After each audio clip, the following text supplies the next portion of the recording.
Menengah Nasional tahun 2020 sampai 2000.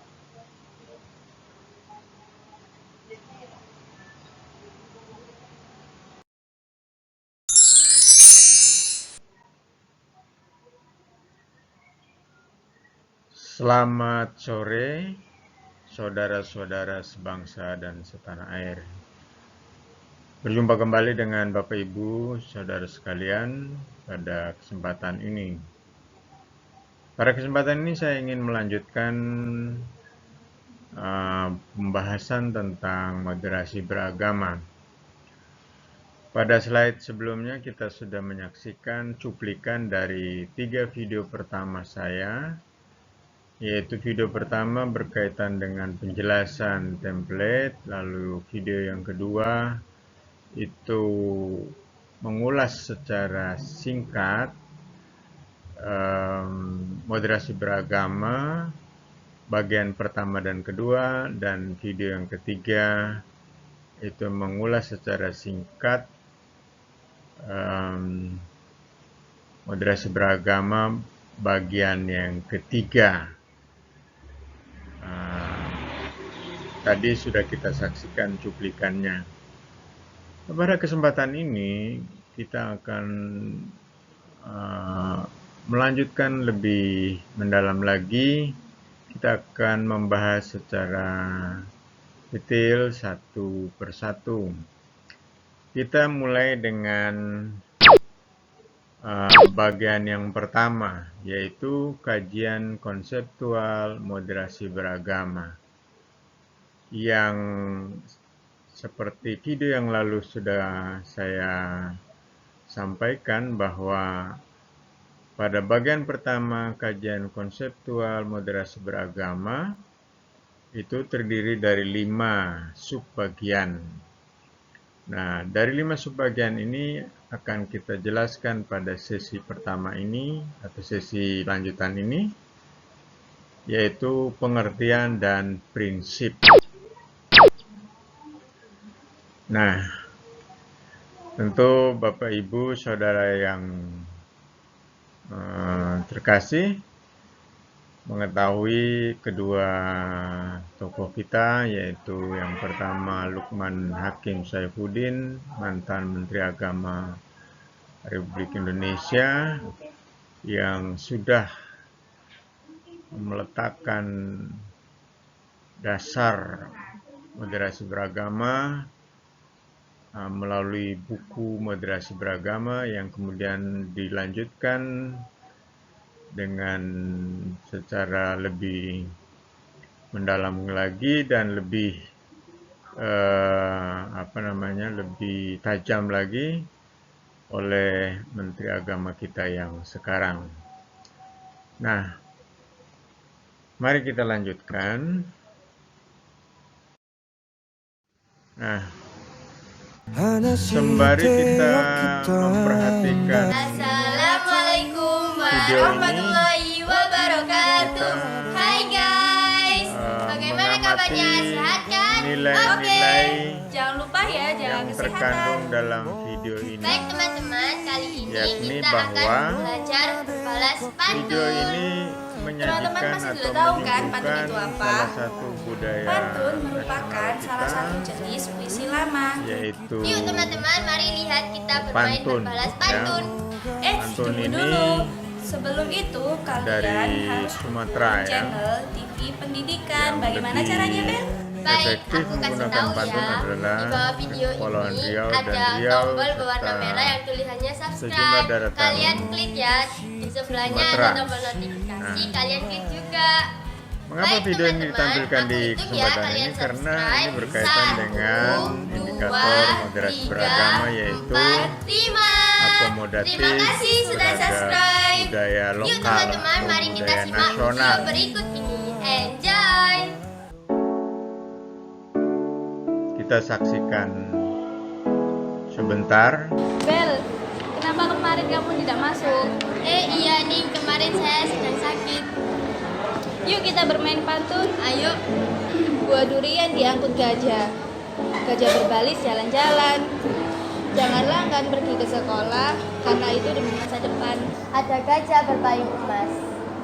Di tepi sungai menarik rakit. Pergi ke sekolah bukanlah malas, tapi diriku sedang sakit. Kaki di sungai sampai ke tepian. Airnya jernih mengalir deras. Jika memanglah demikian, kudoakan sembuhlah lekas. Kaki di sungai mengangkut peti. Diangkut bersama karung beras. Kalau sudah sembuh nanti, pasti kita bertemu di kelas. Bermain pantun memang sih. Nah, itu tadi teman-teman contoh berbalas pantun. Bagaimana? Bagus kan? Aku yakin teman-teman juga bisa kok membuat pantun. Baik teman-teman, aku akhiri ya video kali ini. Semoga bermanfaat dan menambah ilmu pengetahuan kalian. Tunggu video kita selanjutnya ya. Jangan lupa like, karena satu like dari kalian sangat berharga bagi kita. Oke teman-teman, sampai jumpa lagi. Wassalamualaikum warahmatullahi wabarakatuh. Dadah.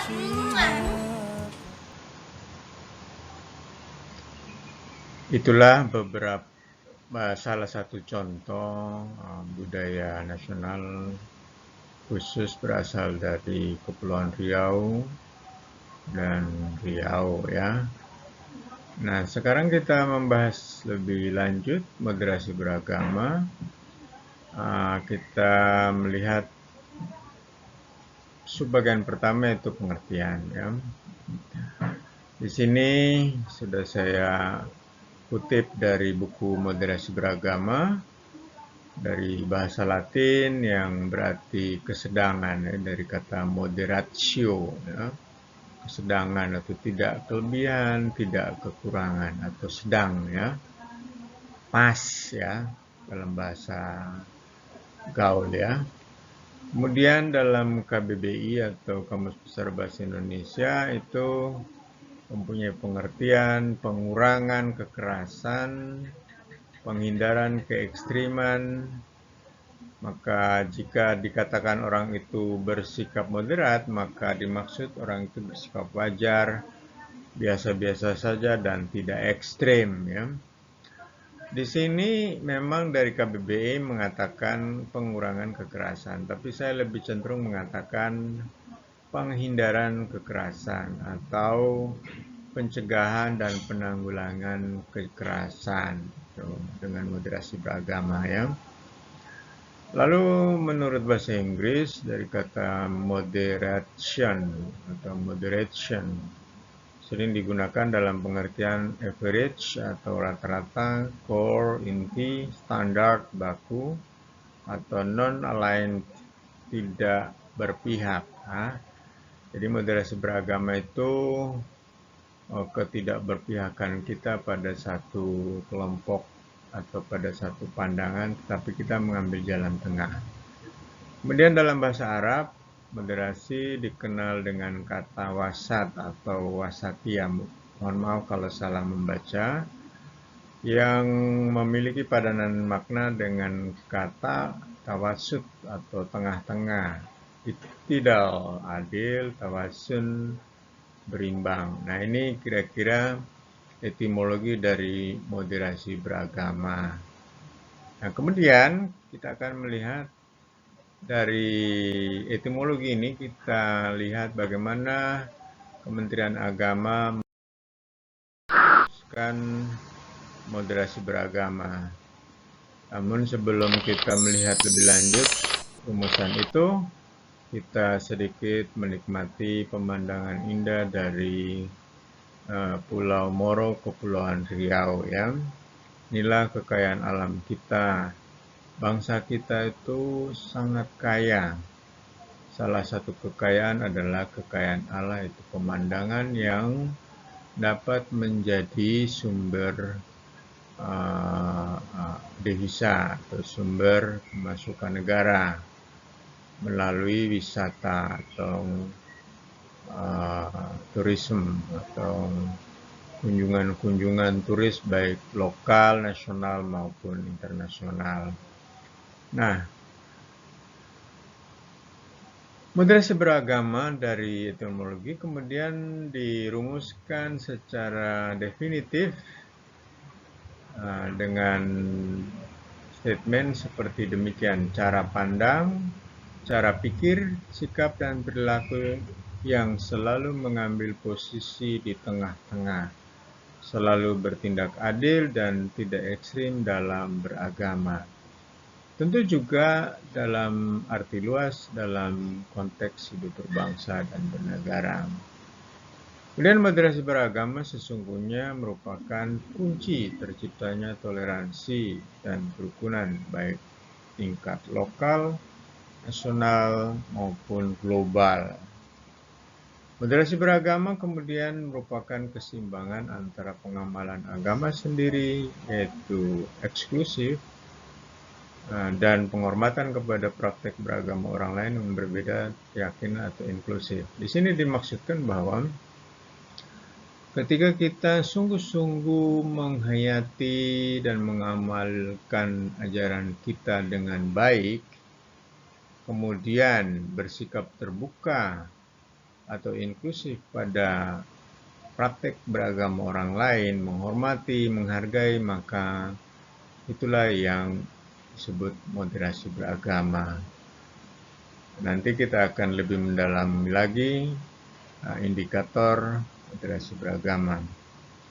Kemudian keseimbangan atau jalan tengah dalam praktek beragama ini pasti menghindarkan kita dari sikap ekstrim yang berlebihan, fanatisme, dan sikap revolusioner dalam beragama.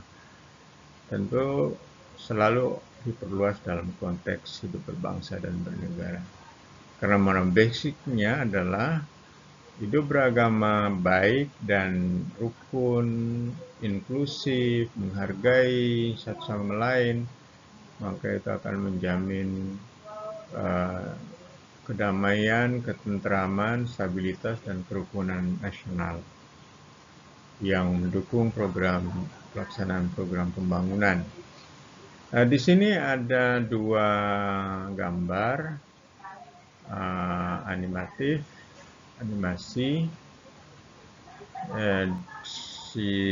Yang ini itu menggambarkan gambar yang menunjuk pada sikap moderat atau sikap moderasi beragama, yaitu centripetal force atau kekuatan sentripetal, di mana semua elemen itu bergerak menuju sumbu, ya, menuju sumbu. Artinya mengambil jalan tengah, tidak berpihak pada salah satu titik luar, yaitu pinggir. Nah, sebaliknya ekstremisme itu atau dalam bahasa lain disebut centrifugal force. Nah, itu dia bergerak keluar dari sumbu, memisahkan diri dari sumbu. Nah, ini sikap dan perilaku yang cenderung keluar dari konsep moderasi beragama. Jadi tidak bersikap moderat. Nah, sebaliknya yang ini adalah sikap moderat. Sikap dan perilaku moderat yaitu bergerak ke tengah-tengah, ke titik sumbu. Untuk apa? Untuk mencari jalan tengah atau menjadi jalan tengah.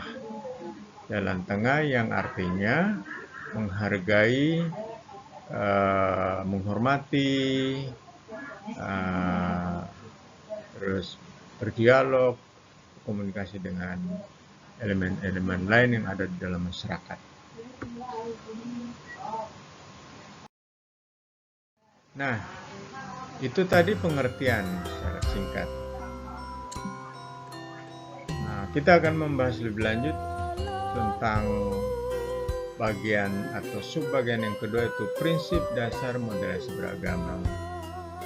Sebelum kita lanjutkan, kita menikmati dulu sajian dari Sumatera Selatan, di Palembang, yaitu pemandangan indah Jembatan Ampera, lalu musik atau kesenian daerah Gending Sriwijaya. Ciptakan kembali dari kandungan harta.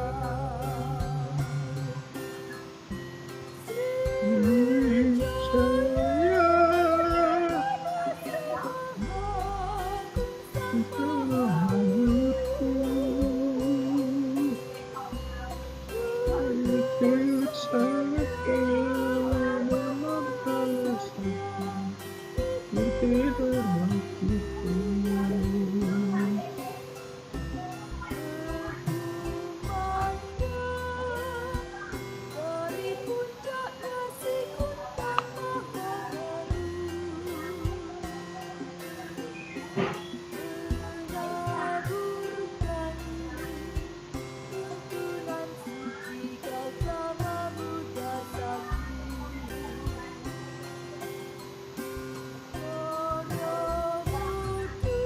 Baik, sembari kita menikmati lagu ini, saya mulai menjelaskan sedikit sebentar berkaitan dengan prinsip moderasi beragama. Di dalam buku Moderasi Beragama dinyatakan bahwa prinsip moderasi beragama itu ada dua, yaitu adil dan berimbang. Apa yang dimaksud dengan adil dan berimbang? Adil dan berimbang dimaksudkan tidak berat sebelah, tidak memihak, atau berpihak pada kebenaran dan sepatutnya tidak sewenang-wenang. Itu adil ya. Kemudian ada karakter-karakter pembentuk prinsip adil dan berimbang, yaitu tapi keadilan dan keseimbangan itu dibentuk oleh sikap bijaksana atau wisdom, lalu tulus hati, keberanian.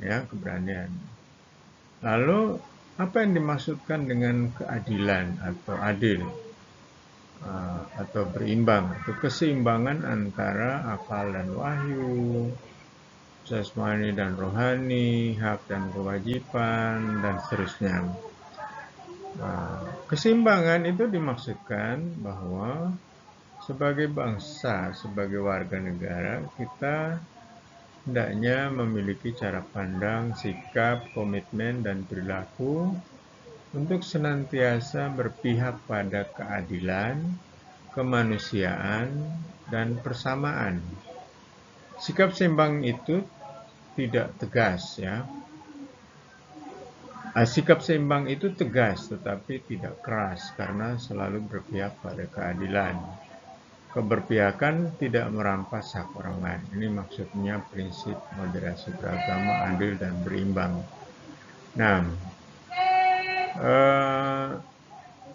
bersikap dan perilaku adil itu secara sederhana dikatakan kita sungguh-sungguh adil dalam memandang, dalam berperilaku, bersikap terhadap seluruh komponen bangsa, khususnya dalam kaitan dengan komponen umat beragama, baik umat beragama Islam, Kristen, Katolik, Hindu, Buddha, Konghucu. Kita bersikap adil dan seimbang atau berimbang, keseimbangan. Kita tidak berat sebelah, tidak memihak, tetapi menghargai semua komponen ini sebagai warga bangsa Indonesia yang memiliki hak dan kewajiban yang sama dalam negara Indonesia, khusus dalam kaitan dengan hidup beragama. Seluruh warga masyarakat beragama mempunyai hak dan kewajiban yang sama secara proporsional. Secara proporsional itu artinya ya memang ada yang jumlahnya lebih banyak, ada yang sedikit. Tentu itulah yang dimaksud dengan proporsional. Tentu yang sedikit itu juga sesuai dengan kondisinya diberi kesempatan untuk mengalami hal yang sama dalam mempraktikkan kehidupan beragamanya maupun dalam kehidupan bermasyarakat pada umumnya.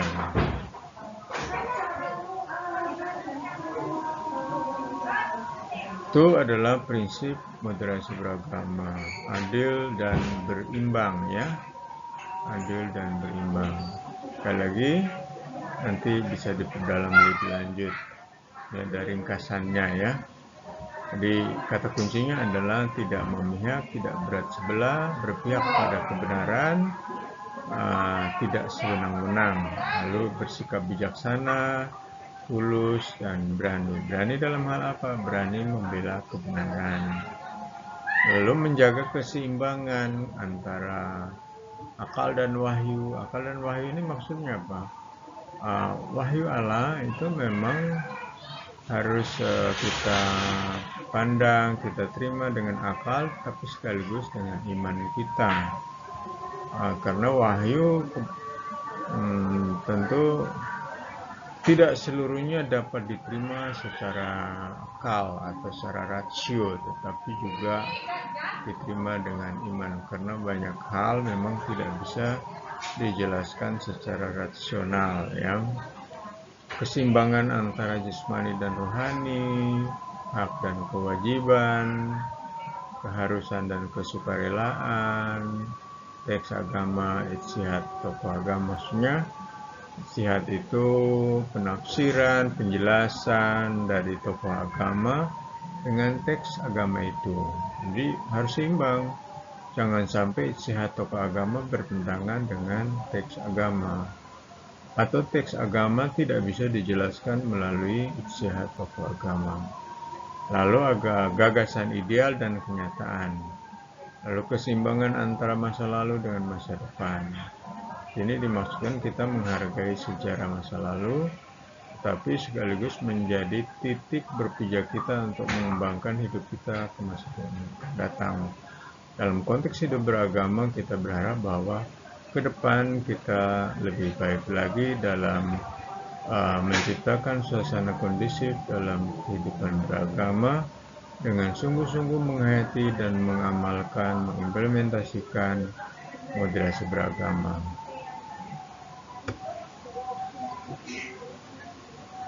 Nah,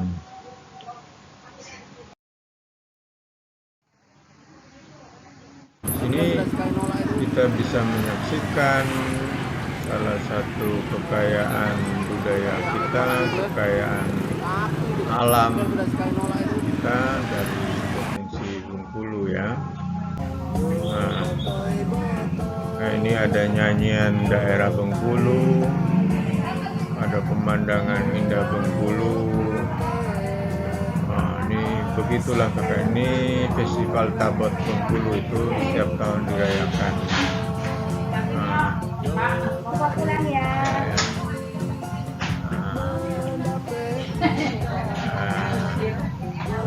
Dan ini adalah pemandangan alam dari Bengkulu, Sumatera, Indonesia, Long Beach, Pantai Panjang.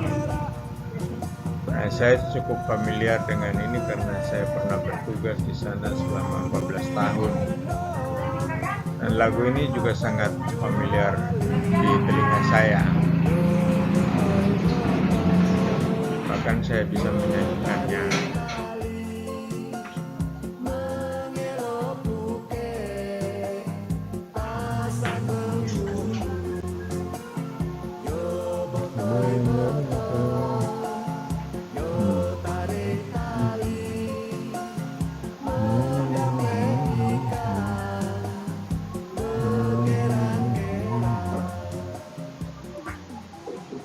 Nah ya, terima kasih. Kita lanjutkan 3 syarat terpenuhinya sikap moderat, yaitu memiliki pengetahuan yang luas dan komprehensif tentang apa? Tentang agama, tetapi juga tentang ilmu pengetahuan dan teknologi, dan juga tentang wawasan kebangsaan, tentang berbagai ilmu pengetahuan dan kebijakan-kebijakan. mampu mengendalikan emosi untuk tidak melebihi batas dan selalu berhati-hati. Sederhananya ialah kalau orang mau bersikap moderat itu dia adalah orang yang berilmu, berbudi, dan berhati-hati, ya. Moderasi beragama kemudian meniscayakan umat beragama untuk tidak eksklusif, tertutup, melainkan bersikap inklusif atau terbuka. Sudah dijelaskan ya, bersikap terbuka artinya membuka diri bagi semua komponen yang ada. Membuka diri dalam hal apa? Membuka diri dalam hal berdialog, terus berdiskusi, bermusyawarah untuk mengembangkan hidup berbangsa dan bernegara ini dengan lebih baik. Termasuk dalam hal inklusif terhadap ajaran-ajaran. Ada ajaran-ajaran yang sifatnya universal atau nilai-nilai ajaran yang bersifat universal yang merupakan milik bersama seluruh umat beragama. Sebagai contoh, keadilan itu nilai agama yang bersifat universal. Kasih itu juga nilai agama yang bersifat universal. Kemudian kejujuran, kesabaran, kedamaian, dan sebagainya. Kemudian juga bersikap inklusif terhadap ajaran agama lain itu maksudnya ialah kita benar-benar mengenal agama lain, sehingga kita bisa bersikap menghargai dan menghormati orang-orang yang beragama lain dan ajarannya. Meskipun kita tetap meyakini bahwa agama kita masing-masing itulah yang benar, dan itulah yang saya anuti, yang saya imani, yang saya jalankan, saya amalkan.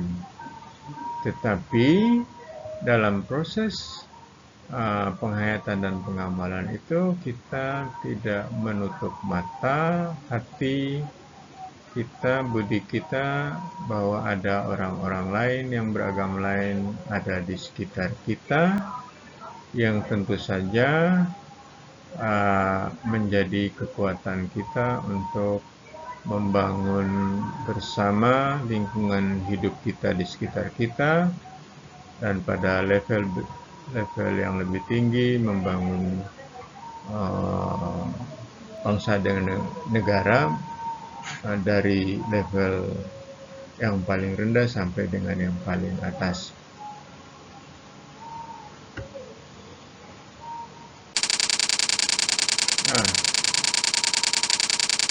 Moderasi beragama ini pula lah yang telah menginspirasi tokoh kemerdekaan yang berbeda-beda itu, baik berbeda pandangan, berbeda kemauan, berbeda agama, berbeda latar belakang pendidikan, tetapi karena memiliki semangat moderasi, yaitu ingin mencari solusi, maka mereka juga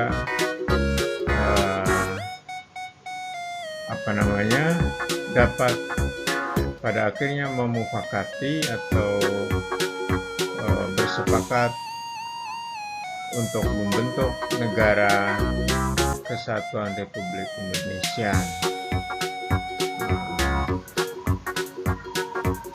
Teman-teman semua, kita juga dapat menyaksikan ini suguhan dari Provinsi Lampung. Provinsi Lampung juga kaya akan sumber daya alamnya, termasuk wisata ya, tempat-tempat wisata di sana cukup banyak.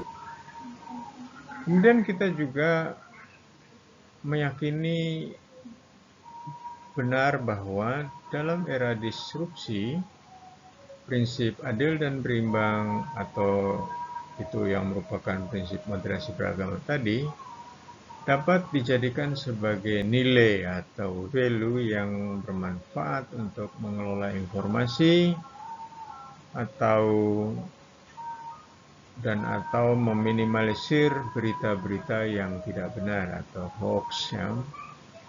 Moderasi beragama memberi pelajaran untuk berpikir dan bertindak bijaksana, tidak fanatik ekstrim atau terobsesi buta oleh satu pandangan keagamaan seseorang atau kelompok saja tanpa mempertimbangkan pandangan keagamaan orang atau kelompok lainnya. Jadi kita sungguh-sungguh sangat yakin bahwa moderasi beragama di era disrupsi ini dapat menjadi nilai yang bisa kita gunakan sebagai kekuatan untuk mengelola informasi yang beredar di media sosial, meminimalisir kebohongan-kebohongan atau hoax, dan terus bersikap bijaksana untuk tidak bersikap ekstrim ya, pada kelompok atau pandangan agama tertentu, tetapi juga mempertimbangkan, menghargai, menghormati pandangan keagamaan orang lain atau kelompok lain.